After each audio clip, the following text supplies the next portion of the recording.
So I've already reviewed the Vivo X300, the X300 Pro and the X300 Ultra, but if you thought that was the last X300 phone, boy were you wrong. The latest X300 to be stashed in my pants is the X300 FE, which is actually one of my favourites because it's deliciously compact. This 6.3-inch smartphone might be scaled down in terms of size, but it's not really scaled back much in terms of specs. You've got a flippin' enormous battery that puts some Ultra phones to shame. You've got some proper serious game grunt, a triple lens Zeiss branded camera setup, all kinds of great stuff all crammed into this dinky wee pocket-sized chap. It's essentially what the iPhone 17e should be. So come sit on your Uncle Spurt's lap in a purely platonic fashion. Let's have a good old squint at the Vivo X300 FE, and for more on the latest and greatest tech, please do poke subscribe, ding that notifications bell. Cheers! So like last year's X200 FE, the X300 FE is another pleasingly compact smartphone at just 6.31 inches. And that compact display, surrounded by incredibly skinny bezels on all sides, makes it a proper palm pleaser. So even though you've got the usual flat edges and everything, certainly feels comfortable to clutch, good hand feel. If you want a compact smartphone these days, this is about as good as it gets. There's not many other options around this sort of size, the likes of the Xiaomi 17, the Pixel 10. But certainly is refreshing having a smartphone this mini after, having various 6.8-inch monsters lodged in my trousers. But when it comes to the design, all of the focus of the X300 FE has been on the arse end. Lots of people saying that it basically just rips off the iPhone Air, which is kind of understandable. Certainly in photos it looks very Air-esque. Whereas in reality it actually reminds me more of recent Pixel smartphones, especially as it's a proper full-on chunky camera block. Slightly rounded at the edges there, but still functions well as a finger shelf, which is quite handy if you are using this thing one-handed, even though it's reasonably compact anyway. Especially as the X300 FE is incredibly smooth and, a wee bit slippery. And another benefit of having that camera bar stretch the full width of the back end is zero jiggle when you are using this thing on a table or a desk. For a compact handset, thankfully not too chunky, got a decent heft to it though at 190 grams, metal frame and a matte finish around back that seems pleasingly resistant to smudges and scuffs and greasy grimy grimness. You don't have quite the same vibrant rainbow selection of colours for this generation, but you can still snaffle the X300 FE in this purple finish or green if you don't want the bog standard black or white. Apparently this purple model is inspired by the soft mist that settles between high-rise buildings before the city fully wakes. It evokes the quiet glow of late-night subway stations, neon lights after rain, and the early morning breeze that moves through the city. Got to admit, it reminds me more of watered-down Ribena.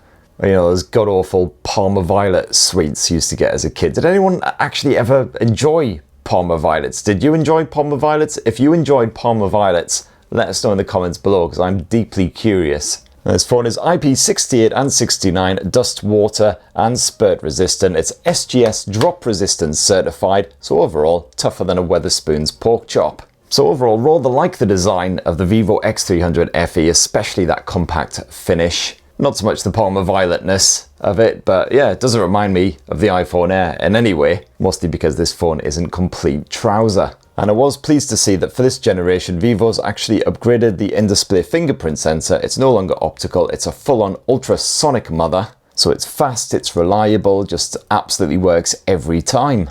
And then once you're in there, it's the usual Vivo shenanigans, bit of OriginOS version 6 slapped on top of the latest version of Android. Although Vivo's pledge for software support has actually been upgraded as well. You now get 5 guaranteed OS updates and 7 years of security patching. Although towards the end of that period, I would expect the updates to be rather infrequent, especially if the inevitable apocalypse has indeed driven us all deep underground. Although frankly then your biggest problem will be keeping the mutant mole rats from chewing your sister's face off, rather than when will my no longer functioning Vivo X300 FE get OriginOS 12. On the crapware front, sadly, yes, a few bits stuffed on here, including my old nemesis Booking.com. Off you, piss. The usual stuff, Facebook, LinkedIn, a bunch of stuff I've got no idea what it is, like Lotus's app, and OriginOS, not quite as smooth or as slick as some rivals like ColorOS. But you've got plenty of good stuff packed in here, some strong customization, including all the usual stuff, and you can basically fiddle around with all of the various animations, including the fingerprint animation, the charging animation, and even what happens when you bung a cable in it. You got the usual feature-packed gaming mode, which is great news. You've got an esports mode stuck in there, which can basically keep you fully focused on your game and optimize the device. And of course all the main Android bits, including the excellent selection of safety features and a good bit of parental control. But hey, if you want a deeper dive into OriginOS 6, I already shot a full-length video all about it, so go watch that rather than me banging on about it again, repeating myself in this one. It's good to see that Vivo has bunged in a minimum 256 gigs of storage in the X300 FE. I've actually got the 512 gig model, so even though I've downloaded whopping great honkers like Wuthering Waves, shouldn't be filling that up anytime soon. So the Vivo X300 FE sports a 6.31-inch completely flat AMOLED display. Got a 1.5K resolution, so it's supremely sharp, especially given the compact finish. And yet it's still comfortably big enough for enjoying a movie or a show on the go. It's also good if you're gaming on fast-paced, punchy, kicky anime shenanigans for well over an hour without developing hand cramp. My hand cramp actually came from excessive visits to your mum's OnlyFans page. You've got the usual sharp contrast, full HDR10 and HDR10 Plus streaming support in the likes of Netflix, and tones certainly lean more towards natural output, but you can boost them a bit in the display settings if you prefer slightly brighter, more vivid colours. And this panel is also immensely bright, so easy to see even if you're outdoors with some serious glare. As always, for Android smartphones, that refresh rate maxes out at 120 Hz, but it's not LTPO tech, doesn't drop all the way down to a single Hertz. You do also have 2160 Hz PWM dimming if you're a bit more sensitive to that OLED flicker, which is great news. As for the stereo speaker setup, well, it's certainly the bottom edge speaker that is pulling the weight here. That earpiece speaker is rather crackly, the clarity's not fantastic. You know, the speakers are absolutely fine just for enjoying some Netflix or YouTube quickly for 5 minutes, but otherwise I would always slap on some Bluetooth buds or something. You got Bluetooth 6.0 support, so, you know, perfectly good streaming and everything, decent range as well. So certainly get that on the go, generally for video and absolutely for music too. On the performance front, well, it's Qualcomm's Snapdragon 8 Gen 5 that runs the show here, backed by 12 gigs of RAM. And the naming convention's kind of confusing with Qualcomm's latest flagships and everything. It's not the 8 Elite Gen 5, which you'll find stuffed in a lot of flagship smartphones, including some of the other X300 handsets. But hey, this chipset might not be elite in name, but it's certainly more than good enough for any kind of gaming you want to do on this thing. The Vivo X300 FE can absolutely power through anything like Wuthering Waves, massive open world titles like that. Even when you bump those graphics settings all the way up, stick it on 60 frames per second, and spend a good couple of hours stumbling around in Wuthering Waves, desperately trying to work out what anything that anyone said actually meant, and eventually just giving up and going off and finding something to punch in the face instead. And yep, even at those highest visual settings, the frame rate was pretty steady. I did see a couple of wee stumbles here and there, but overall, generally very dependable. And that compact screen, nice and responsive, no issues there whatsoever. And you've actually got a whopping great 4,000 square millimeter vapor chamber stuffed inside of this dinky frame somehow. And that helped to keep the X300 FE nice and cool to the touch, even when you were gaming for well over an hour. There's no throttling or other issues there. And subtle problems with the connectivity as well. You got Wi-Fi 7 support, so properly future-proofed, and certainly, again, whoppers like Wuthering Waves downloaded super quick over my home Wi-Fi, no issues there. It's certainly all good news, and more good news when it comes to the battery as well, because you've got a 6,500 milliamp hour cell, again, somehow stuffed in there with this big old vapor chamber and everything else. I swear this is basically the smartphone equivalent of the bloody TARDIS. It's silicon anode tech, of course. It's the same capacity as the old X200 FE. And yes, not quite as big as some rivals, the likes of the Poco X8 Pro Max, to name one such rival, but it certainly cannot be sniffed at, especially for a dinky device like this. And yeah, unsurprisingly, even for a more demanding user like myself, that battery life is fantastic. You'll only see it really properly start to drop when you're like absolutely hammering the camera, or if you're gaming, for instance. Like some Wuthering Waves, for instance, if you max out the graphics, run it at 60 frames per second in eSports mode, so all the performance shenanigans going on, you'll get just over 4 hours of gaming action, which is still above average for a modern smartphone. It's certainly impressive for a mini mobile like this. And then when you do need to juice it up again, well, no worries there either, because you've got 90-watt wired charging support. So, just bung a cable in it for like 10-15 minutes and you'll get enough juice to last you a full evening out. And good news as well, Vivo has added wireless charging support at 40 watts here on the X300 FE, which was missing in the previous generation. However, I do believe it is still using that old USB 2 tech, unfortunately, so you won't get those nippy transfer speeds. So let's finish this bit of hands-on fondly action with the Vivo X300 FE with a bit of squint at the camera tech. As you can see, it's another triple lens Zeiss branded setup here on the X300 FE. Actually seems to be the exact same hardware as the Vivo X200 FE, the previous generation. So that main shooter is yet another 50 meg IMX921 sensor. You've also got a 50 meg telephoto shooter using the IMX882 sensor and a basic 8 meg ultra wide.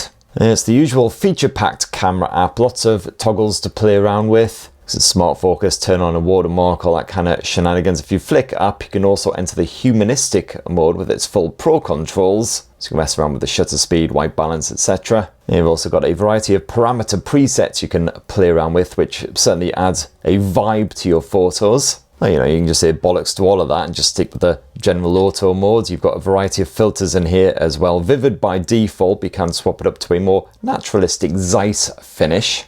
You got the usual choice of filters, including natural and vivid, depending on how punchy you want those tones. Either way, you can expect gorgeous HDR pics. You're shooting against bright skies or in strong daylight. It's not much saturation, unlike some rivals. Quite cool results overall. And snapping kids and pets isn't a problem either. The X300 FE can handle a bit of hair flicking or furball coughing, whatever's transpiring at the time you hit the shutter button. Portrait snaps add a lovely spot of bokeh, and this is where the telephoto shooter comes in particularly handy, grabbing quite crispy snaps from a distance. Although the AI sharpening shenanigans is all too obvious when you punch in beyond the 10 times mark.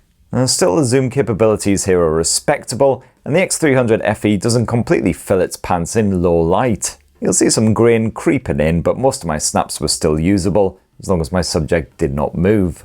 Oh, and Vivo has actually added full support for that telephoto extender lens as well, which I already showed off in a separate video if you do fancy further increasing the zoom capabilities of the X300 FE. Just imagine slapping that bloody extender on here, it'll probably double the weight of this thing. And you've got some respectable video smarts on here as well. You can actually record all the way up to 8K resolution at 30 frames per second, or bump it down to 4K to record at 60 frames per second or 120 frames per second, although that does take the other sensors out. You've just got the main sensor in this mode. And using that rear setup on the Vivo X300 FE, you can shoot 4K 60 frames per second footage using the main or the telephoto shooter. Pretty good, even in HDR situations. Bit of sunshine, a rare sight here in Blighty, but it does occasionally happen. As you see, my face still looking all too bright and detailed, sadly. And then last up, around the front end of the Vivo X300 FE, you have yourself another 50 megapixel selfie shooter. And using this selfie snapper, you can capture yourself at 4K resolution and up to 60 frames per second. So the Vivo X300 FE, actually pretty decent as a vlogging machine. The audio pickup is decent. The stabilization's solid as well, even at that 4K 60 FPS level. And there you have it, my lovelies. That in a delicious wee nutshell is the fresh new Vivo X300 FE. And I gotta say, as far as compact blowers go, it's a bit of a banger. Certainly solid rival for the likes of the Xiaomi 17. It may be dinky, but don't let that fool you. The battery life is excellent. The performance is solid. The camera tech's pretty respectable as well. You've got that built-in telephoto lens. You can slap on the extender if you really want to go nuts. It's not perfect by any means. A few little things like the stereo speakers are pretty weak sauce, but overall it is a smashing all-round package. I actually prefer this to quite a lot of flagships, and the fact that it's so compact makes it even better. Anyway, that's what this knackered old northern knobber reckons. Be great to hear your thoughts on the Vivo X300 FE and Palmer Violets. Don't forget to let us know if you actually like Palmer Violets down in the comments below. below. Please do poke subscribe and ding that notifications bell while you're down there, and have yourselves a ruddy, wonderful rest of the week. Cheers, everybody. Love you.